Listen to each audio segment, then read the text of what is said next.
Back this way real quick. Sorry about that.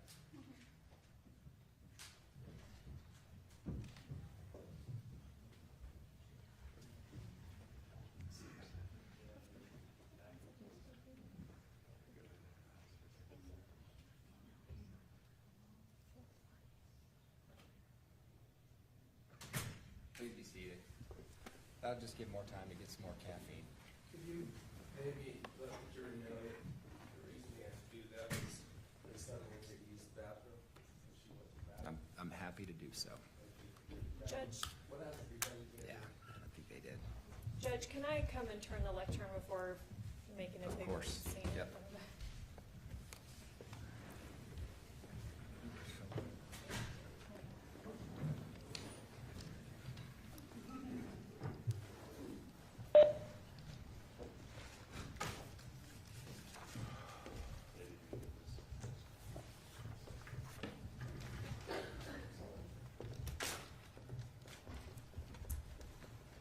Thanks, Mr. Williams.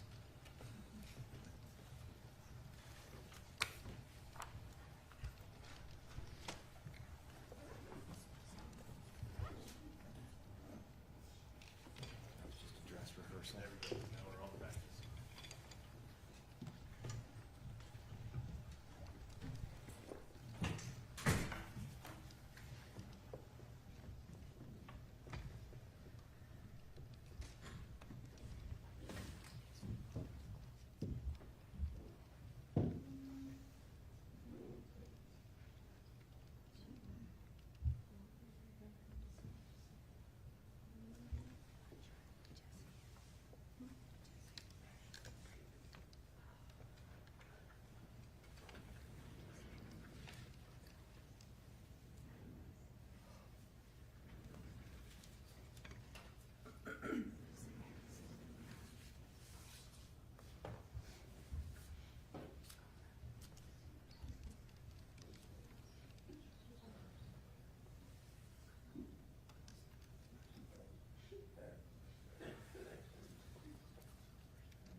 All right.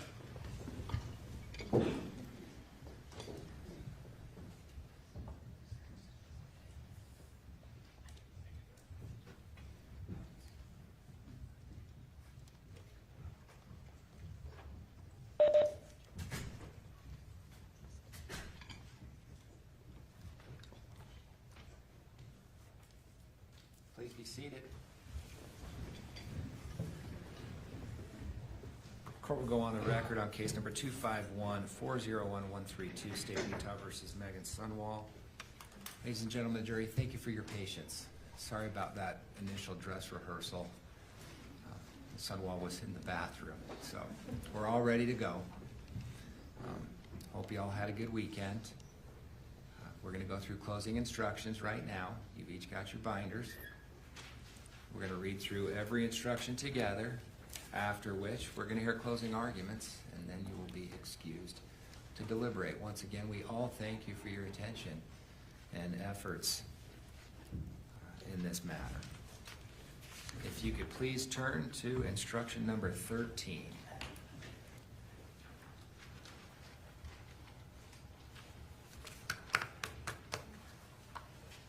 Everybody there? Closing roadmap. All right, let's get started. Instruction number 13, closing roadmap. Members of the jury, you now have all the evidence. 3 things remain to be done. First, I will give you additional instructions that you will follow in deciding this case. Second, the lawyers will give their closing arguments. The prosecutor will go first, then the defense. Because the prosecution has the burden of proof, the prosecutor may give a rebuttal. Third, you will go to the jury room to discuss and decide the case. Instruction number 14, juror duties. As jurors, you have 2 main duties. The first duty is to decide from the evidence what the facts are, Deciding what the facts are is your job, not mine. You are the exclusive judges of all questions of fact. The second duty is to take the law I give you in the instructions, apply it to the facts, and decide if the prosecution has proved the defendant guilty beyond a reasonable doubt. You are bound by your oath to follow the instructions that I give you, even if you personally disagree with them. This includes the instructions I gave you before trial, any instructions I may have given you during the trial, and these instructions. All the instructions are important, and you should consider them as a whole. The order in which the instructions are given does not mean that some instructions are more important than others. Whether any particular instruction applies may depend on what you decide are the true facts of the case. If an instruction applies only to facts, circumstances that you find do not exist, you may disregard that instruction. Perform your duties fairly. Do not let any bias, sympathy, or prejudice that you may feel toward one side or the other influence your decision in any way. Instruction 15, legal rulings. During the trial, I have made certain rulings. I made those rulings based upon the law, or based on the law, and not because I favor one side or the other. However, if I sustain an objection, if I did not accept evidence offered by one side or the other, or if I ordered that certain testimony be stricken, then you must not consider those things in reaching your verdict. Instruction number 16, judicial neutrality. As the judge, I am neutral. If I have said or done anything that makes you think I favor one side or the other, that was not my intention. Do not interpret anything I have done as indicating that I have any particular view of the evidence or the decision you should reach. Instruction 17, evidence. You must base your decision only on the evidence that you saw and heard here in court. Evidence includes what the witnesses said while they were testifying under oath, any exhibits admitted into evidence, and any facts to which the parties have stipulated. That is to say, any fact to which they have agreed. Nothing else is evidence. The lawyer's statements and arguments are not evidence. Their objections are not evidence. My legal rulings and comments, if any, are not evidence. In reaching a verdict, consider all the evidence as I have defined it here and nothing else. You may draw all reasonable inferences from that evidence. Instruction number 18, items not admitted into evidence. Transcripts, police reports, or other written audio or visual materials may have been referenced during the trial, but not admitted as exhibits. It is common during deliberations for jurors to ask to review these materials or to have transcripts of what witnesses said during the trial or during trial. These materials, other than what may have been admitted as exhibits, may not be requested as part of your deliberations. Instruction number 19, witness credibility. In deciding this case, you will need to decide how believable each witness was. Use your judgment and common sense. Let me suggest a few things to think about as you weigh each witness's testimony. How good was the witness's opportunity to see, hear, or otherwise observe what the witness testified about? Does the witness have something to gain or lose from this case? Does the witness have any connection to the people involved in this case? Does the witness have any reason to lie or slant the testimony? Was the witness's testimony consistent over time? If not, is there a good reason for the inconsistency?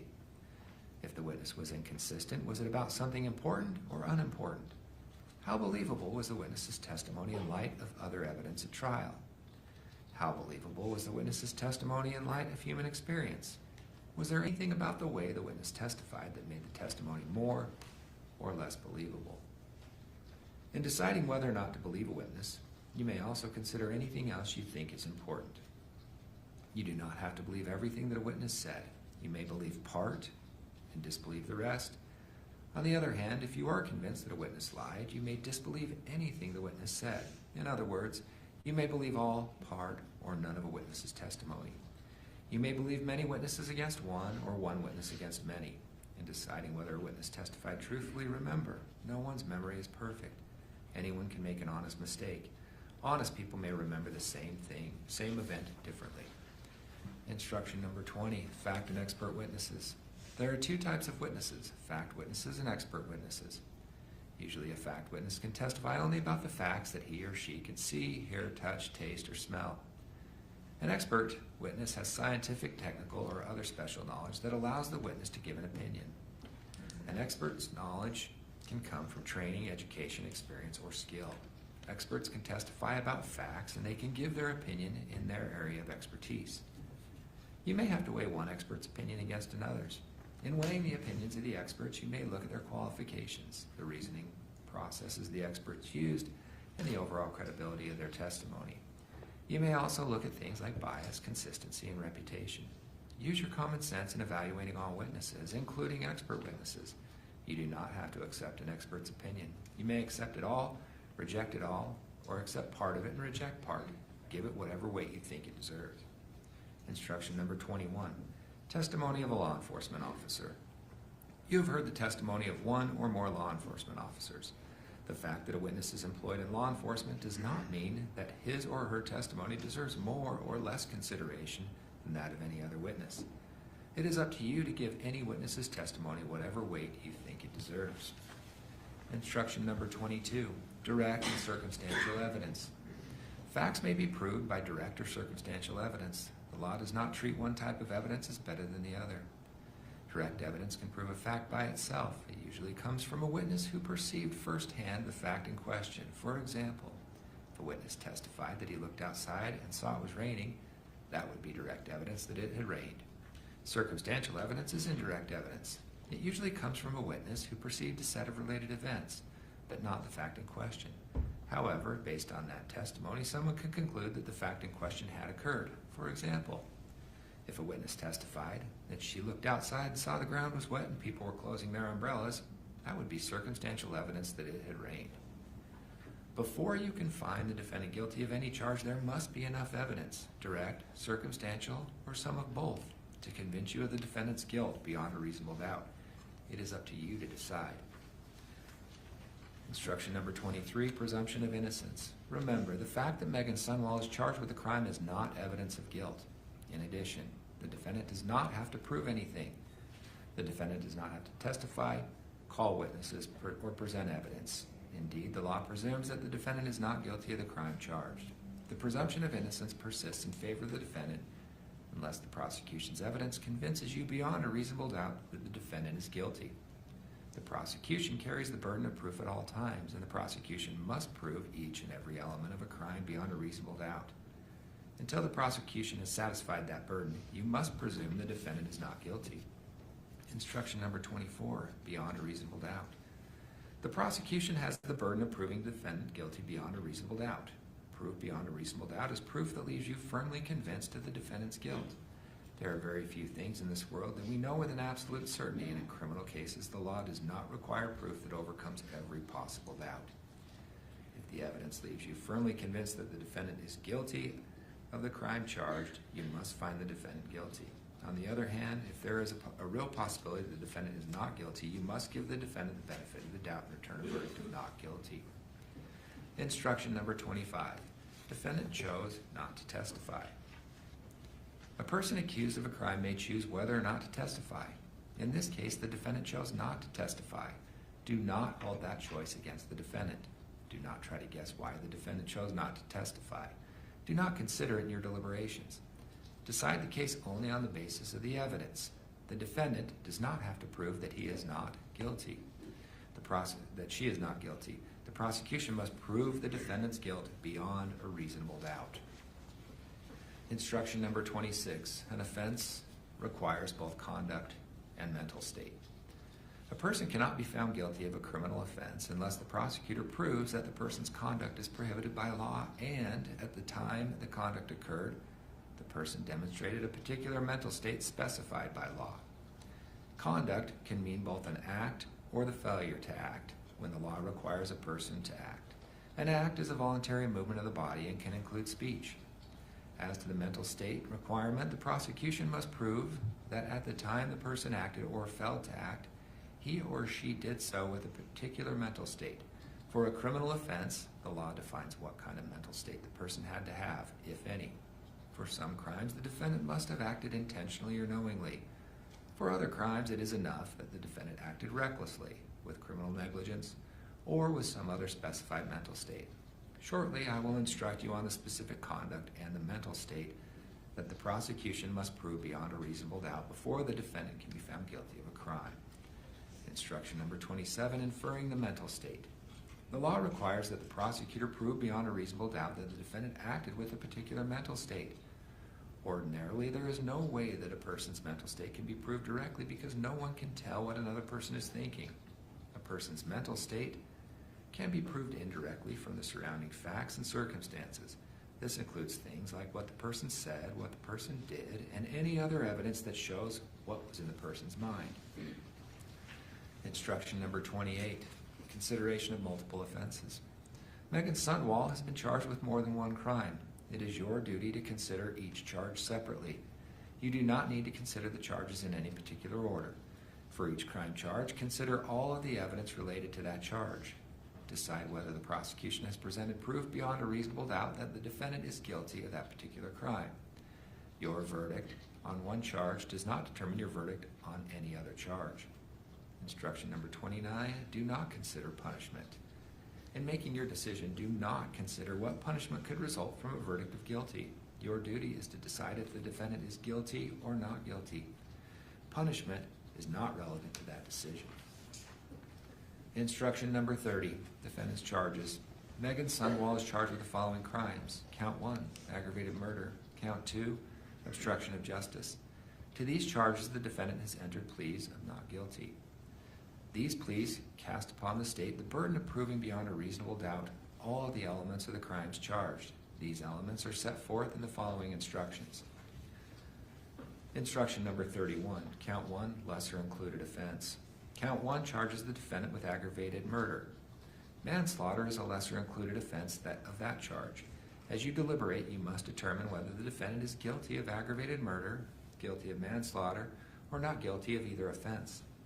The law does not require you to make these determinations in any particular order. However, you cannot find the defendant guilty of more than one offense. In other words, you can only return one verdict on count 1. Guilty of aggravated murder, guilty of manslaughter, or not guilty. The elements for aggravated murder are set forth in Instruction 32. The elements for manslaughter are set forth in Instruction 33. Instruction 32, elements of count 1. Aggravated murder. Meggan Sundwall is charged in count 1 with committing aggravated murder on or about August 12, 2024.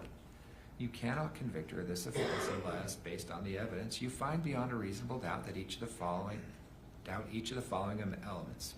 1. The defendant Meggan Sundwall. 2. Intentionally or knowingly. 3. Cause the death of Kacee Terry. 4. Under one or more of the following aggravating circumstances. A. The homicide was committed for pecuniary gain. Or B, the homicide was committed by means of the administration of any substance administered in a lethal amount, dosage, or quantity. After you carefully consider all the evidence in this case, if you are convinced that each and every element has been proved beyond a reasonable doubt, then you must find the defendant guilty of aggravated murder.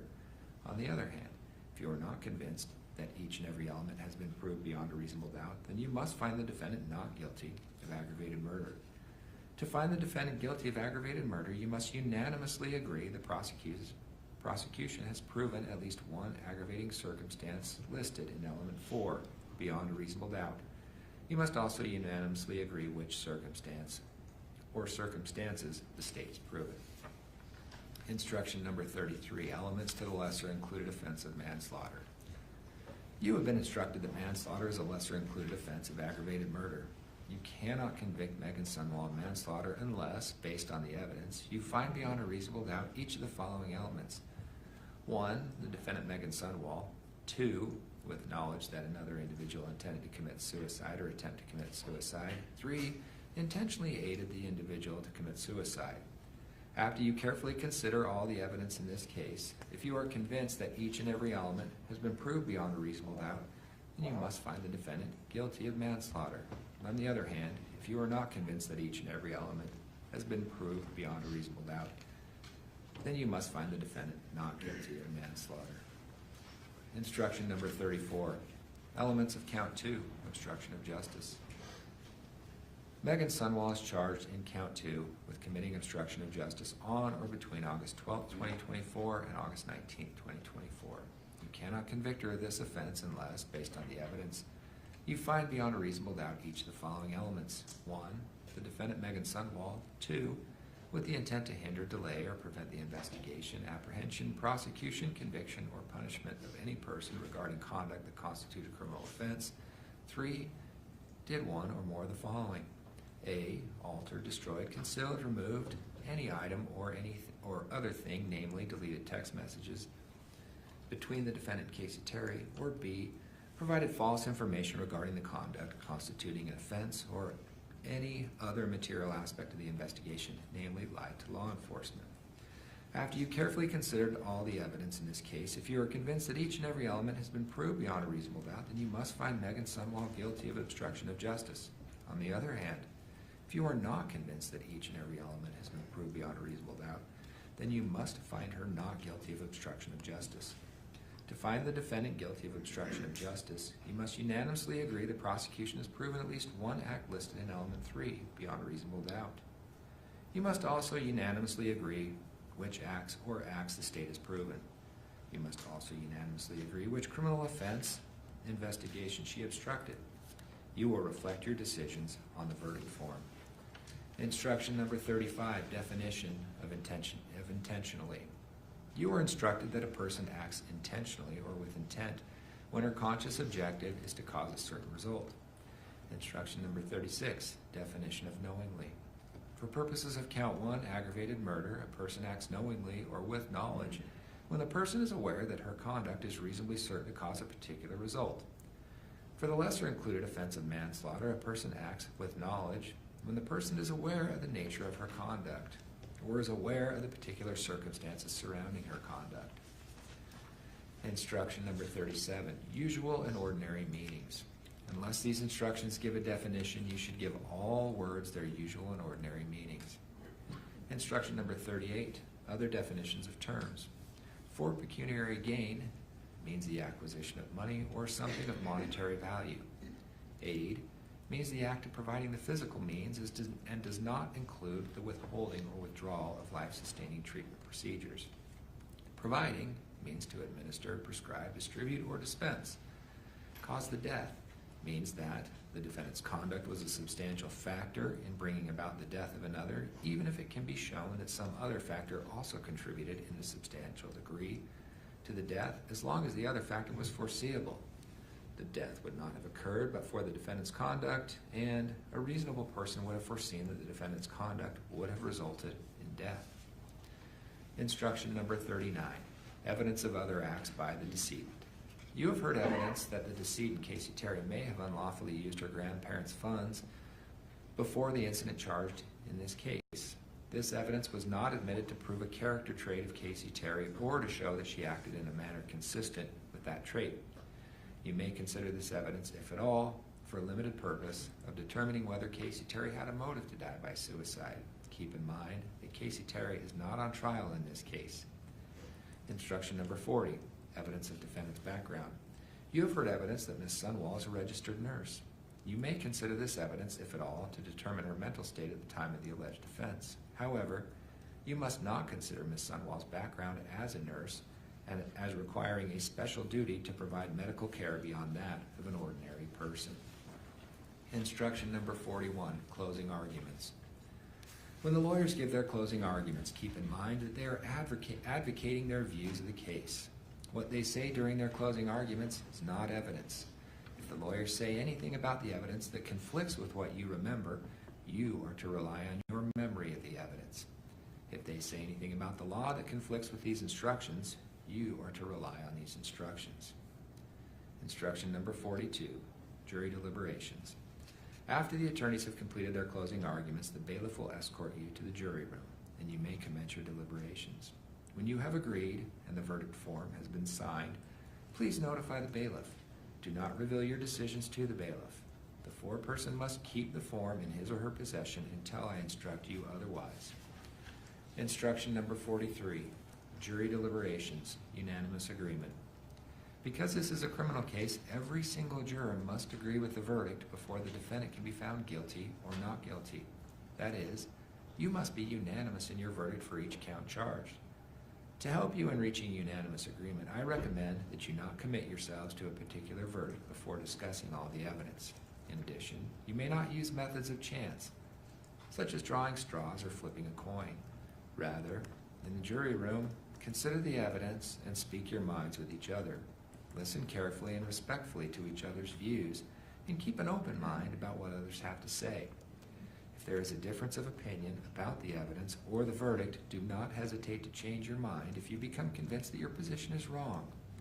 On the other hand, do not give up your honestly held views about the evidence simply to agree on a verdict, to give in to pressure from other jurors, or just to get the case over with. In the end, your vote must be your own. A unanimous verdict must reflect the individual, careful, and conscientious judgment of each juror as to whether the defendant is guilty or not guilty.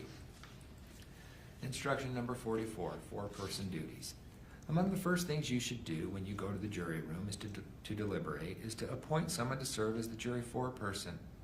The foreperson should not dominate the jury's discussion, but rather should facilitate the discussion of the evidence and make sure that all members of the jury get the chance to speak. The foreperson's opinion should be given the same weight as those of other members of the jury. Once the jury has reached a verdict, the foreperson is responsible for filling out and signing the verdict form on behalf of the entire jury. Instruction number 45, verdict form. In the jury room, you will receive a verdict form. Please read the instructions on the form carefully. The verdict form is separated into two sections, one section for each count charged. Each count has separate instructions. When rendering your verdicts, you need to make sure only one verdict for each count is marked. You may be asked additional questions about the basis of your verdicts. Remember, all responses you give on the verdict form must be unanimous. Instruction number 26, questions during deliberations. These instructions should contain all the information you need to decide this case based on the evidence.